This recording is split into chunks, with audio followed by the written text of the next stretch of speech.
அஸ்ஸலாமு அலைக்கும் வரஹ்மத்துல்லாஹி வபரகாத்துஹு.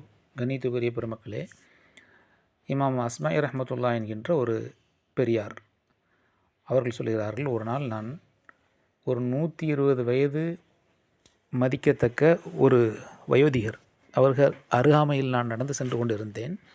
அவர் மிக உற்சாகமாகவும் மிக ஆரோக்கியமாகவும் விறுவிறுப்பாக வேலை செய்து கொண்டிருந்தார். இத்தனை பெரிய வயதிலேயும் உங்களுக்கு இவ்வளவு ஆரோக்கியம் கொடுக்கப்பட்டிருக்கிறது, அதற்கான காரணம் என்ன என்று நான் கேட்டபோது அவர் சொன்னார், தரக்துல் ஹசத வ பக்கல் ஜசத், பொறாமையை நான் விட்டேன், உடல் தரிபட்டது என்று. பொறாமையை விட்ட காரணத்தினால் நான் இவ்வளோ ஆரோக்கியமாகவும் நீண்ட ஆயுளுடன் இருக்கிறேன் என்பதை அவர் அந்த பெரியவர் சொன்னதாக இமாம் அஸ்மாஇ அவர்கள் சொல்லி காட்டுகிறார்கள்.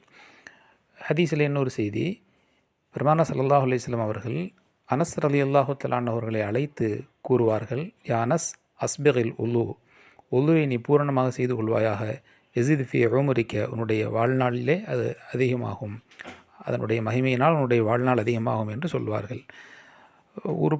உறுப்பை பூரணமாக செய்வது என்று சொன்னால் அந்த உலுவனுடைய உறுப்புகளுடைய அளவை இன்னும் கொஞ்சம் கூட்டிக் கொள்வது. முகத்தை நாடிக்குழி வரை கழுகிறோம் என்று சொன்னால் இன்னும் கொஞ்சம் தள்ளி கழுவுவது.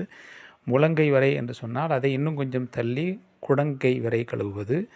கரண்டைக்கால் என்று சொன்னால் இன்னும் கொஞ்சம் அதிக நீட்டித்து கழுவுவது. இப்படி கழுவுகின்ற போது வாழ்நாள் அதிகமாகும் என்பதை பெருமானா ஸல்லல்லாஹு அலைஹி வஸல்லம் நமக்கு சொல்லித் தந்தார்கள்.